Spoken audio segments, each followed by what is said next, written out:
नमस्कार. मुंबईत धारावी ही आशियातील सर्वात मोठी झोपडपट्टी आहे आणि तुम्हाला माहिती आहे की धारावी झोपडपट्टीचा आता पुनर्विकास होणार आहे.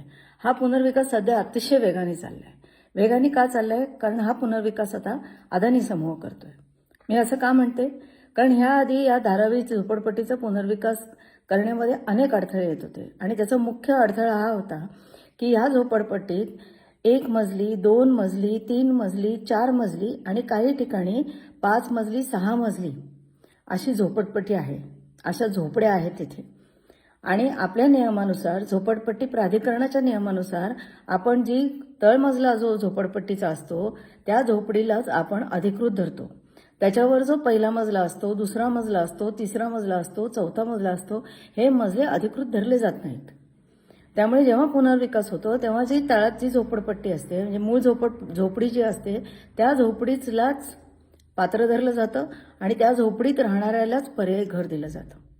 प्रश्न असा होता की ह्या धारावी झोपडपट्टीत सगळीकडे, जवळजवळ सगळीकडे पहिला मजला, दुसरा मजला, तिसरा मजला तर आहेच, पण चौथा, पाचवा पण मजला आहे. ह्या झोपडपट्टीच्या निकषानुसार अनधिकृत ठरलेले ह्या जे मजले आहेत त्या मजल्याच्या मालकांना पर्यायी घरं द्यायची की नाही हा सर्वात मोठा प्रश्न होता. जर त्यांना पर्यायी घरं द्यायचं ठरलं तर हे अनधिकृत होतं. हे देऊ शकत नाही झोपडपट्टी प्राधिकरणाच्या नियमानुसार. आणि यांना जर घरं द्यायची झाली तर हा कायदा मोडावा लागतो. जेव्हा या धारावी झोपडपट्टीचा पुनर्विकास अदानीने करायचं ठरलं तेव्हा हा जो कायदा होता, हा नियम धाब्यावर बसवण्यात आला. आणि पहिल्या मजल्यावरच्या झोपड्यांना, दुसऱ्या मजल्यावरती जे राहत होते, तिसऱ्या मजल्यावरती जे राहत आहेत त्या सगळ्यांना पर्यायी घरं देण्याचे ठरले. एक लक्षात घ्या की हा नियम धारावी झोपडपट्टीला लागू केल्यानंतर मुंबईत जिथे जिथे झोपडपट्ट्या आहेत आणि जिथे जिथे मूळ झोपडीवरती पहिला मजला, दुसरा मजला, तिसरा मजला चढवला असेल त्या सगळ्या मजल्यांना यापुढे पर्यायी घरं शासनाला द्यावीच लागणार आहेत. कारण एकदा तुम्ही हा कायदा मोडून नवीन कायदा जर केलात की बाबा यांनाही पर्यायी घरं द्यायची तर मग ते प्रत्येक झोपडपट्टीला लागू होतं. विषय असा झाला की धारावीच्या या जागेवरती जी मूळ खालची झोपडपट्टी आहे, ज्या खालच्या झोपड्या आहेत त्यांना जागा कुठे द्यायची तर त्याच ठिकाणी नियमानुसार द्यायला लागते. पहिल्या मजल्यावर, दुसऱ्या मजल्यावर, तिसऱ्या मजल्यावर जे राहतात त्यांना आता पर्यायी जागा देण्याची गरज आहे. तर ही जागा आता कुठे देणार? ही तिथे नाही देऊ शकत, कारण तिथे आता सेलच्या बिल्डिंग येणार आणि बाकी सगळा त्यांचा जो प्रकल्प आहे तो सगळा प्रकल्प येणार आहे. मग त्यांना जागा कुठे देणार? मग सरकार कामाला लागलं आणि सरकारने असं ठरवलं की हे जे पर्यायी घरं द्यायचे ते आपण आधी मोफत द्यायचं ठरलं होतं, पण त्यांच्या लक्षात आलं की खूप आरडाओरड होईल म्हणून त्यांना आता रास्त दरात ही घरं दिली जाणार आहेत. मग ही रास्त दरातील घरं कुठे द्यायची? जागाच नाही आहे, जमीनच नाही आहे. मग राज्य सरकारने असं केलं की काही जमिनी या आयडेंटिफाय केल्या मुंबईतल्या आणि ठरवलं की ह्या जमिनी आपण अदानीला द्यायच्या. आणि मग अदानी हे जे पहिल्या मजल्यावरची, दुसऱ्या मजल्यावरची, तिसऱ्या मजल्यावरची ज्या झोपडपट्टीतले ज्या झोपड्या आहेत आणि जे मालक आहेत त्यांना जी पर्यायी घरं द्यायची ती या जागांवर देऊ. या जागा कुठल्या होत्या? या जागा मुंबईची खारफुटी आहे त्या खारफुटीच्या जागा होत्या. या जागा कुठल्या होत्या तर मुंबईत जे सॉल्ट पॅन होते म्हणजे मिठागरं त्या जागा होत्या. तर मिठागरांसाठी त्यांनी काय केलं, केंद्र सरकारकडे अर्ज केला आणि केंद्र सरकारने अतिशय वेगाने या जागांना परवानगी दिली की बाबा ठीक आहे, या जागांवरती तुम्ही ही घर बांधू शकता. पण खूप मोठी झोपडपट्टी आहे. पहिल्या, दुसऱ्या मजल्यावर, तिसऱ्या मजल्यावर जाण्याची संख्या खूप मोठी आहे, त्यामुळे आणखीन जागा पाहिजे होती. मग त्यांनी ठरवलं की देवनार येथे जो आमचा कचरा प्रकल्प आहे त्या कचरा प्रकल्पाची पूर्ण जागा, मला वाटतं 124 हेक्टर जागा आहे ती जवळजवळ. तर ही 124 जी प्रचंड मोठी जागा आहे, ती प्रचंड मोठी जागा आहे. या ही पण जागा आपण द्यायची. देवनारचा जो कचरा प्रकल्प आहे तो गेले 100 वर्ष सुरू आहे. ह्याच्यावरती जो कचरा येतो तो कचरा रोजच्या रोज प्रक्रिया केली पाहिजे असा नियम आहे. पण हा नियम कधीच पाळला गेला नाही आणि त्यामुळे देवनार इथे जो कचरा प्रकल्प आहे तिथे अक्षरशः तुम्ही आत्ता पण गेलात ना तर डोंगर दिसतील, डोंगर. आणि हे डोंगर मातीचे डोंगर नाही, इथे कचऱ्याचे डोंगर आहेत. प्रचंड मोठे डोंगर आहेत. या डोंगराच्या, या कचऱ्याच्या डोंगरांवरती प्रक्रिया करावी, हा कचरा तिथून हटवला जावा. तिथे आजूबाजूला आणि त्याच ठिकाणी जवळपास जी माणसं राहतात त्यांच्या आरोग्याला धोका निर्माण होतो. हा सगळा विचार राज्य सरकारला आत्ताच्या मागच्या पुढच्या कुठच्याच राज्य सरकारला आला नाही. पण आता ही जागा अदानीला द्यायचं ठरल्यावर पटपट पावलं पडू लागली. देवनारची ही जी जागा आहे त्यातला अर्धा भाग हा मोकळा होता. त्यामुळे अदानीला ही जागा मिळाली. अदानीने त्याच्यावर काम सुरू केलं. उरलेल्या जागेवरती हे कचऱ्याचे डोंगर होते. आता हे कचऱ्याचे डोंगर कोणी हटवायचे? कारण ही जागा अदानीला दिली आणि त्यांनी तिथे ही जी घरं आहेत, म्हणजे जे पहिल्या दुसऱ्या मजल्यावरचे जे झोपड्यांचे जे मालक आहेत त्यांना जी घरं द्यायची आहेत त्यांच्यासाठी इथे घरं बांधायची. आता हा कचरा कोण हटवणार? कारण हा 100 वर्षापूर्वीपासूनचा कचरा आहे. अदानीने हटवायला पाहिजे का? तुम्हाला असं वाटतं का?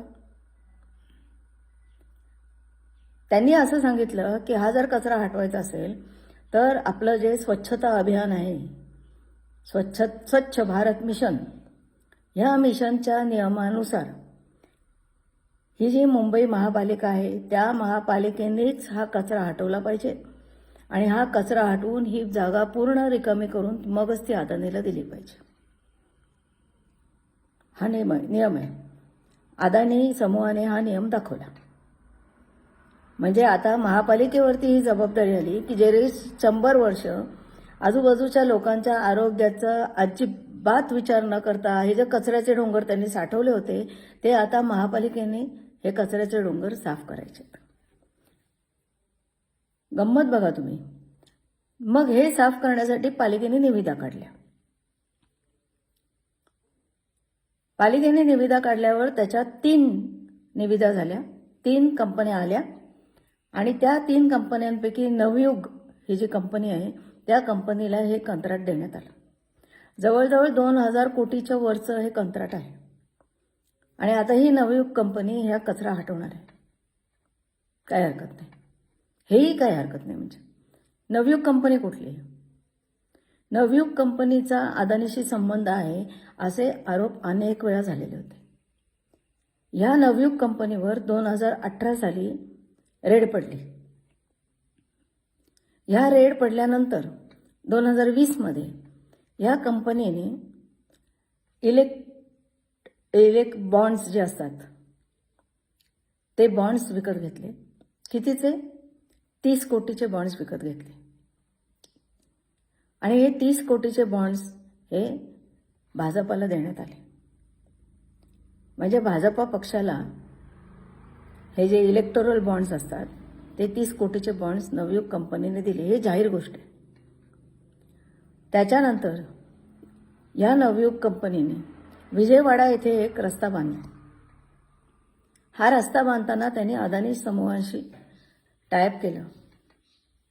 अहमदाबादमध्ये या नवयुग कंपनीचं आणि अदानीचं जॉईंट व्हेंचरचं कार्यालय आहे. ही नवयुग कंपनी मुळात काय करते? ही नवयुग कंपनी रस्ते, पूल अशा गोष्टी बांधते. आता ही नवयुग कंपनी कचरा उचलण्याच्या ह्याच्यात आणि कचरा प्रक्रिया करण्याच्या ह्याच्यात का आली हे आम्हाला माहीत नाही. तुम्हाला कदाचित कळलं असेल. अशी ही नवयुग कंपनी. अदानीने कायम आमचा आणि नवयुगचा काही संबंध नाही असं सांगितलेलं आहे. आणि ह्या नवयुग कंपनीला ठाण्याच्या एका रस्त्याचंही कंत्राट देण्यात आलेलं आहे. ही नवयुग कंपनी ज्यांनी भाजप पक्षाला बॉन्ड्स मार्फत 30 कोटी रुपये दिले. ही कंपनी ज्यांनी अदानीबरोबर विजयवाडा येथे बायपासचं काम केलं. ही कंपनी ज्यांनी जॉईंट व्हेंचरचं त्यांचं अहमदाबादमध्ये ऑफिस आहे अदानीबरोबर. आता ही कंपनी हा सगळा कचरा साफ करणार. 2000 कोटीच्या वरचं निविदा त्यांनी भरलेली आहे.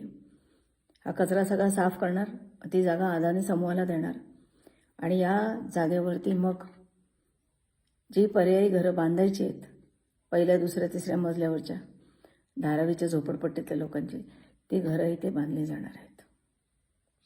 एवढीच माहिती तुम्हाला द्यायची होती. धन्यवाद. जय हिंद.